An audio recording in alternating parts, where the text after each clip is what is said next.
monisanga loboko na yo zamba lolo yo azosale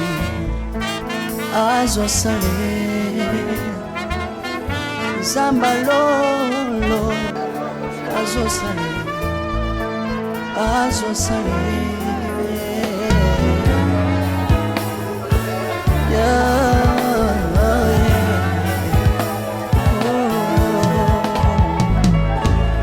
naipa na yo apananga monisanga loboko na yo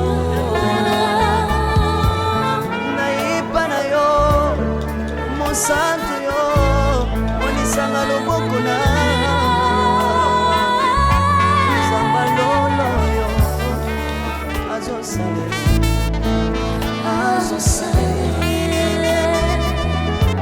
zamba kabasangolwe azosale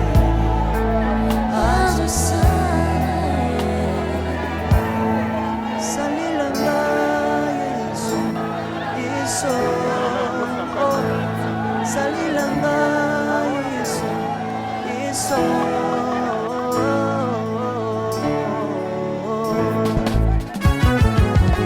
Alléluia. Yesu azana pamba. Kombama na yo Jésus. Kombama. Chirubu. Yesu na lingi na tatuna Yesu. Papa na lingi na témoigner samba yo. Napena tato na bonsambe na yo samba to.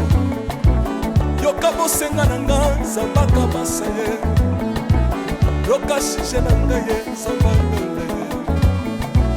Na ye na bapasi na nga likosabo zambe na yo na ye na kozanga na nga likosabo zambe na yo salela nga yeso yeso salela nga yeso yeso salela nga yeso yeso salela nga yeso yeso bundela nga yeso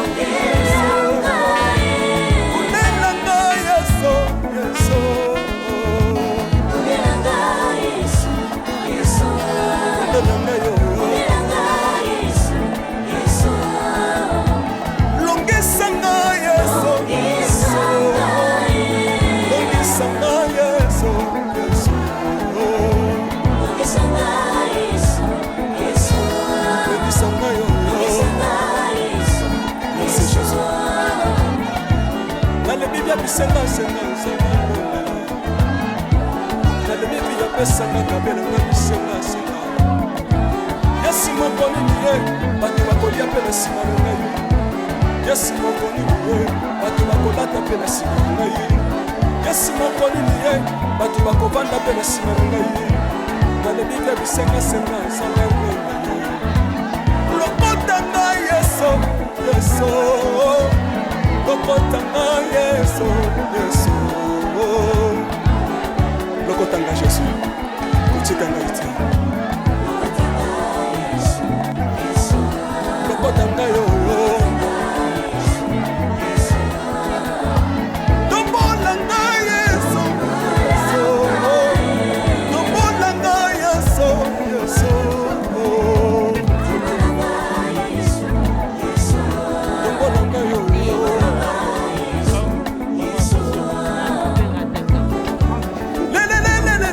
Laisse moi fako, laisse moi fako. Watitishina nsambi watenzelela. Watitishina nsambi watenzelela. Yeso yeso, laisse mukatanga lisa. Laisse mukatanga lisa.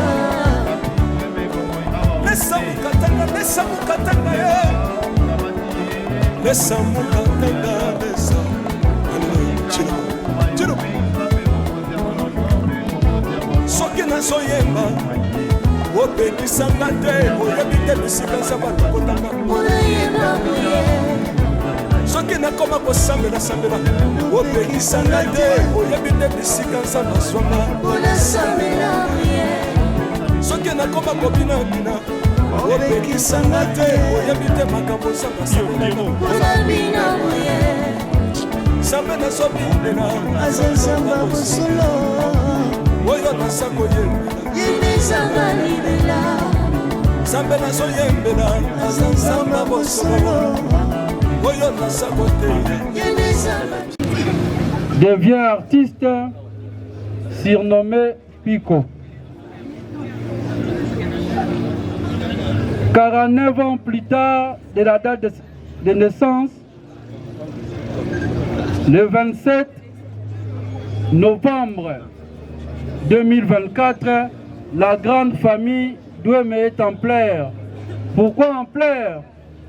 Le petit garçon qui était né le 1er juillet 1975 vient de casser la pipe à l'hôpital Saint-Joseph. Sur ce, la grande famille Douémé, les artistes comédiens, nos amis de l'ONEM se sont décidés de rendre un hommage digne et mérité à Papi Douémé Pico. Voilà le motif de notre présence en ces lieux. Rendre des hommages dignes et mérités pour une dernière fois à Papi Douémé Pico. Le programme se présente de la manière suivante. Après la prière, nous allons passer à la lecture de la biographie par la famille. Après la lecture de la biographie, viendra le moment de témoignage. Après le témoignage, nous allons passer à la cérémonie Bravo l'artiste. Après la cérémonie Bravo l'artiste, nous allons donner la parole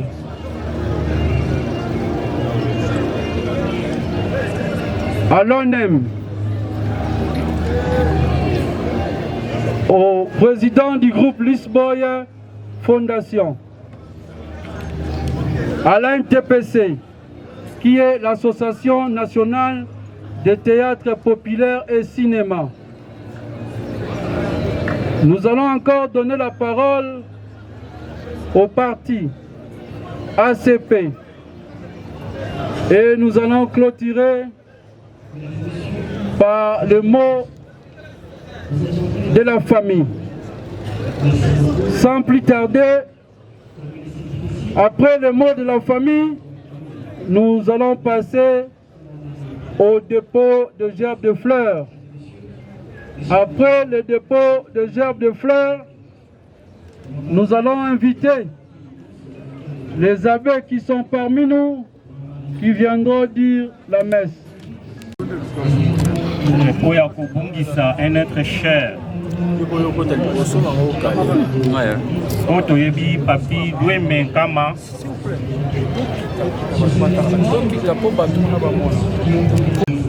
Chers membres de la famille professionnelle, chers artistes, distingués invités à vos titres et qualités,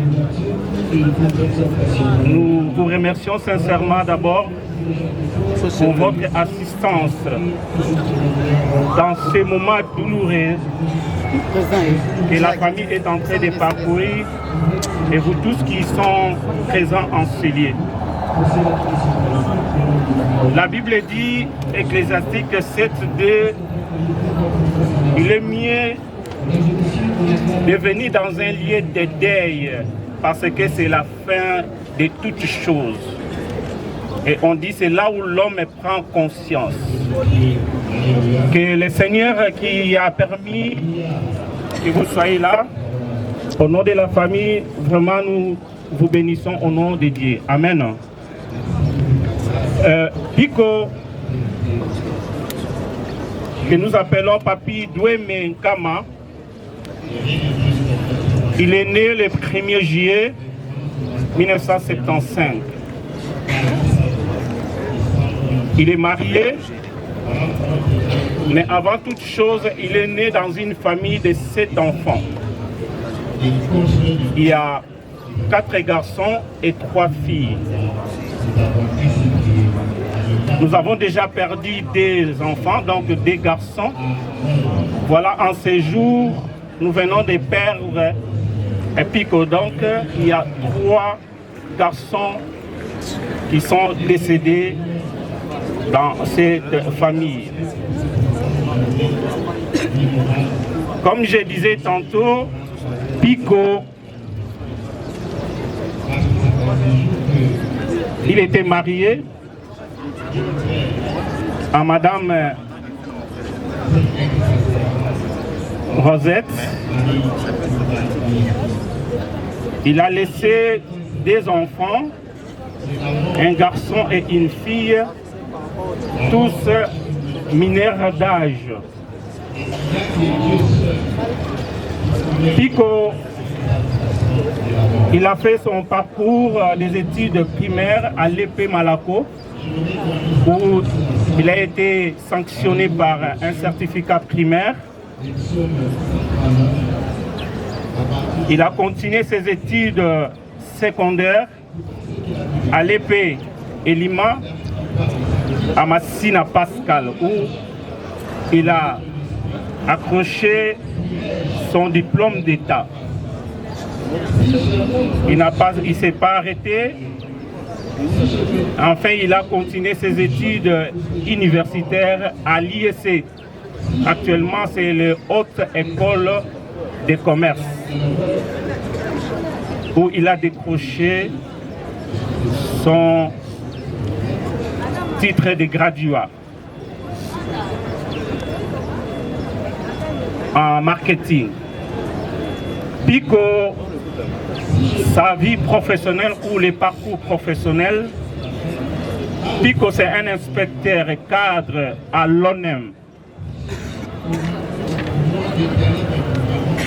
Or, sa vie professionnelle à l'ONEM, Pico c'est un artiste théâtral et vice-président des groupes Lisboy, des fondations SOB. C'est là où il a succombé après la répétition. Sa vie religieuse, Pico, il a fait un grand parcours religieux. Il est passé en tant qu'acolita, il a passé toute sa vie chrétienne dans l'église catholique. Il était acolyte, il était dans l'Ibilenge Yamwinda, il était aussi dans l'Ibala Yamwinda, jusqu'à la fin de son séjour. Pico a commencé sa vie religieuse, c'était à Saint-Marc à Kingasani, et il a pu... là où il habitait Matete, donc il priait à la paroisse Saint-Alphonse.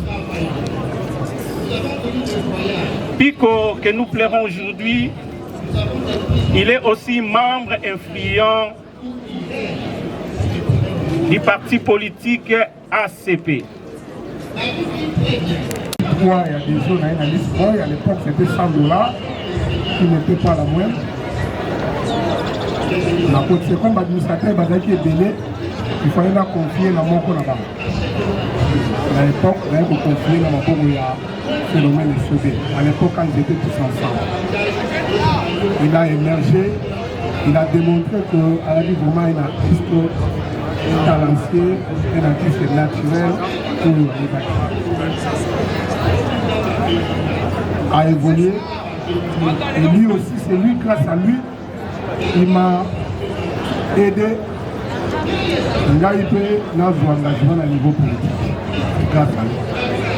Il est resté avec moi. Il a dit que j'ai tout donné à l'époque. Tu regardes la télévision, mon raga. Autre manière de la théâtre. J'ai pris à l'époque les groupes ensemble pendant une année et j'ai payé chaque fin de mois à Raga. Parce que mon petit était là. Et nous sommes restés pendant une année. Et après, je me souviens encore, j'avais ma voiture Peugeot 504 à l'époque. Là, il y a tournage. Et ça, l'accident, batterie, balai, la fois que j'ai pris moi-même en charge au nom d'un mec qui avait un groupe à l'époque. Aujourd'hui, il est parti. Et dernièrement, j'avais un sérieux problème à l'époque, en 2023. Là où on voulait quelque part les gens de la place visite, peut-être lancer la témoignage, puis qu'on était là. Il m'a appelé vers minuit. Il est parti de Matité jusqu'à Kingassan pour me spécialiser Kala. Et avec lui, nous allons se la solution. Dieu a donné, Dieu a repris, et son nom soit loué. Bon, Pico, c'était un ami, c'était un frère, c'était un papa, c'était un monsieur que j'ai connu à l'Office national de l'emploi, un collègue. Ce que je peux dire de ces messieurs, notre regretté frère Pico Zouema, Papi, c'est un gars qui aimait beaucoup son travail. C'est un gars qui aimait vraiment le travail. Il savait partager sa vie d'artiste et la vie de travail. Deux fois, moi je me rendais au travail 6 heures. Je me faisais un devoir de toujours arriver à temps, mais il m'étonnait, il était déjà là. Déjà à 5h45, il était là. Il aimait vraiment son travail dans le service de recouvrement où nous sommes sous l'encadrement de M. Cordon Motondo ainsi que la Cordade. Je vous dis, c'est un monsieur qui aimait beaucoup son travail. Il aimait blaguer. On l'appelait notre bidel. Il était toujours là à chercher une solution pour que le travail soit fait rapidement. Il m'a tellement épaté par sa façon de voir les choses. Et ce qui m'étonne encore aujourd'hui, c'est de son vivant. Il me disait, on blaguait ensemble, il me disait toujours que, il nous disait que Alexis, bozo négligé ngai. Bon négligé ngai, je suis un artiste. Et aujourd'hui, en voyant tout ce monde devant réuni, je me sens tellement épaté. Deux fois, on ignorait sa grandeur. Tout ce que je peux dire, est-ce que les amis de l'ONEM, est-ce qu'on peut se lever pour applaudir l'artiste?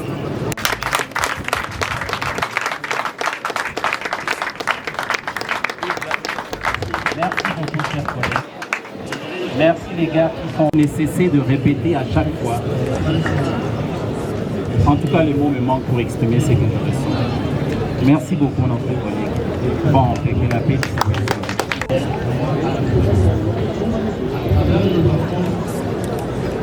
tout le monde. Ouais. Bisous tous à Lisboy Fondation. Ma souvenir est tellement ébélé pour un chef pour la Bissot. Oh, il y a Tika qui Bissot Pico. Donc, Aza, papa l'équipe. Donc, à chaque fois, présent la Bissot, il y a un déplacement. Nous avons la charge. Il y a un Congolais pour les appuis. Donc, il y a un moment même de ce cas président Zalaki. Et c'est là qu'il y a un 4 voyages pour faire des mots à ma général. Donc, qui tourne Merci, on comprend, c'est pas facile. Hein.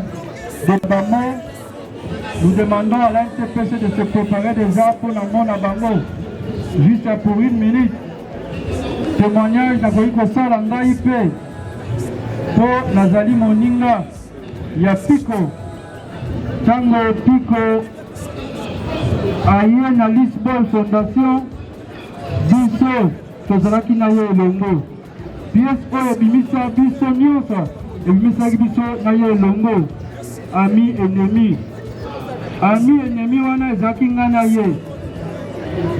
Biso mibale nde ba ami ennemi. C'est un garçon Ozalaki Banoto wana humble. Alingaki kasolo mosala na ye. Mosala oyo alingaki yango makasi ezalaki passion mpo na ye. kosala oyo alingaki yango makasi. Mais eloko ya makasi oyo etikali yalinga témoigner yango. Il y a cela un mois quelque part dans le tournage. Puis qu'on a insisté, je ne sais pas ce qui a insisté quand on jouait ensemble. Alors on a pour éviter la mise en scène. Là, on a joué. Alors, presque à l'obit, on jouait, on a joué, ami, bisomi balé. Là, on a joué. Quand on a joué, on a dit, puis quand on a fait un message, pièce n'est pas pour ça, on joue avec un ami. Alingi pièce n'est pas souka. Le quoi la qui est ennemi, la pièce à l'hyposo, aussi, ça n'a pièce n'est pas souka, tous à ami, mora malamu. Mais peut-être le message, on a quitté. Mais je sais que ici, quand Zali, akena kimia po azalaki moto malamu tozoba malamu na ete po atiki biso tozalaki na ye na bilenga mwinda tozalaka na ye na libala mwinda toyebi bolamu na ye na humilité na ye. Merci beaucoup. À présent nous passons directement au pont. Nous invitons l'association okutana na biso son okutana na biso esika oyo échanger cadre ndenge ezalaki na cadre ya caméra na cadre ya libaya mpona kosala masano bato basepela bato baseka me lelo ezali autour ya cercueil nde tokutana tolingi toloba nini artiste comédien metteur en scène auteur exemple ya ndeko papi piko dweme oyo ngai nakateli banzela mosusu na nkombo ya association nasengi nazala awa mpe nazwa kaka ndenge seji alobi témoignage na ye vis-à-vis na biso bampaka oyo bango ezala président na bango elombe lolenge azalaka na bampaka ndenge ye mpe atambolaki na biso ndenge papa na ye esobe azali ndenge batambolaka na biso botosi koyo katoli iko azalaki mpe moto akoyo katoli bipai nyonso bazali kotinda ye kende korepresente groupe na kotanga te abandi papa esobe moka ye mai naloba na 13e okuta oyoka bonjour président te bonjour papa. Un artiste célèbre assimilé bongo amimona te ngai aza papi deme nabengi yo papa naina bana baartiste comédien na remercier organisation nyonso oyo ANTPC esali elongo na groupe Fondation Lisbonne. Topesa merci na onem. Merci na famille po barobi mosapi moko esukolaka elongo te. Ndenge tokozala awa na respect oyo papi de nazali nango mpona biso na respect ya mosala na biso tolakisaki toza baéducateur ezala tant tokende cimetière tout comme tango tokozonga na bisika tokovanda respect ordre discipline balobi moyo ayokaka te me tozali koloba mpona biso lelo toza rendre hommage na yo fils petit-fils grand frère papa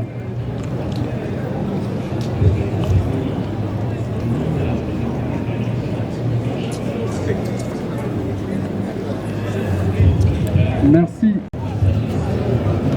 Andeko on aime pour leur mot. Sali Mosala, Pico en sali ma pièce ébélé. Mon banana ami ennemi, écrit par la ville d'Offre Somme, toujours, petit bateau, Sidi Banda, et la Kitine. Bravo Dieu, bravo le financier. Bravo, monsieur Duque. Bravo, la Duque. Pananga, monisanga loboko na yo. Naipa na yo, mosantu yo, monisanga loboko na yo. Zambalolo yo, azosale, azosale. Zambalolo, azosale.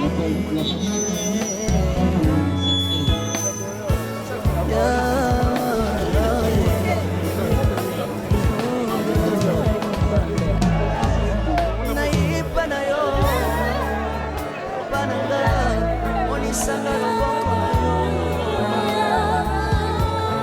Naipa na yo, mosantu yo, monisanga loboko na yo.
sambela sambela opekisanga te oyebi te bisika nzambe aswanga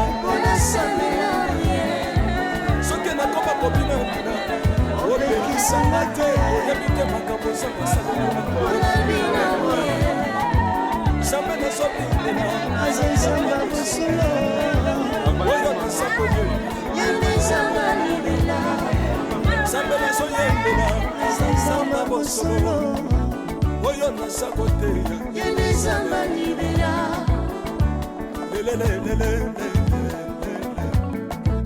nalingi mobala oyo nalingi mobala oyo yesu aza nzambe ayoki bosenga na nga nzambe akabasa ye ayoki suje na ngai ye nzambe alonda ye nazalaka lokatere apesinga lopango natambolaka makolo lelonakobina motuka ngai oyo nazalaka kobala te esinga libala apamolinga yeso apamolinga yeso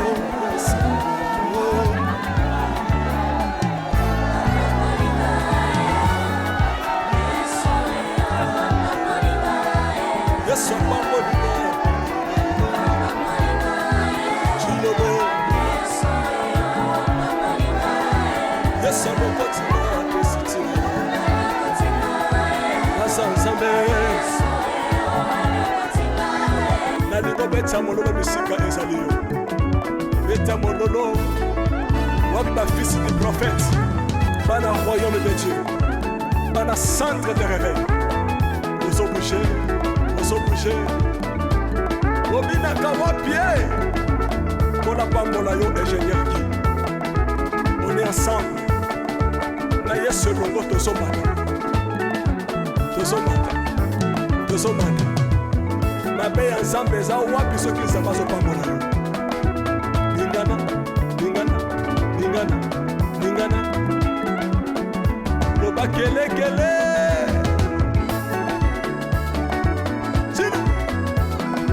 sala ngombe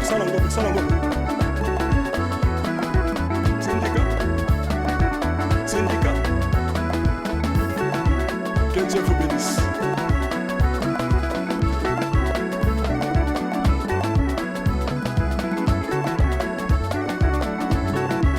Samba pambola bino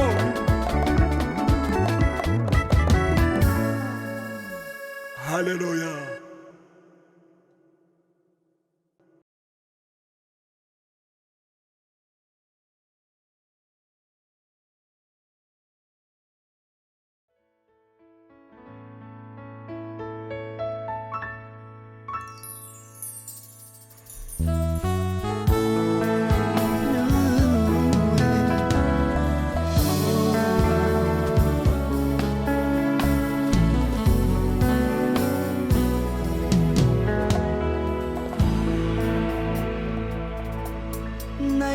na yo papa nanga monisanga loboko na yo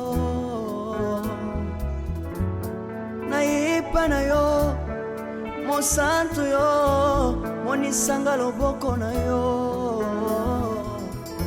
nzamba lolo yo azosale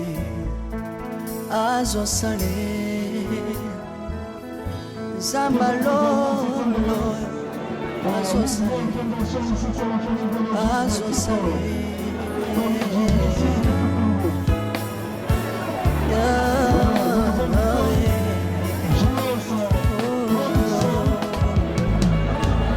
naipa na yo pananga monisanga loboko na yo naipa na yo mosantu yo monisanga loboko na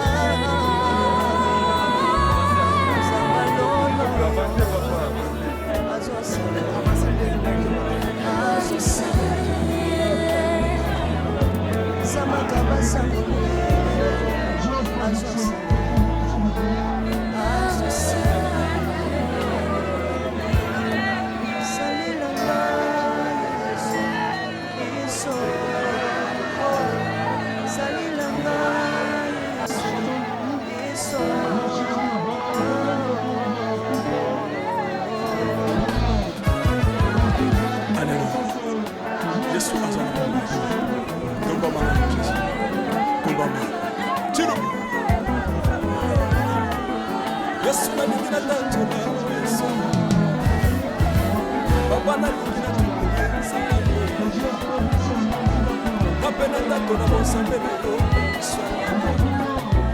yoka bosenga na nga zambaka masele yoka shije na ngaye zambaka na ye na bapasi na nga kosa bozambe na yo na ye na kozanga na nga kosa bozambe salela nga yeso yeso salela nga yeso yeso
soki nazoyeba opekisanga te oyebite bisika nzambe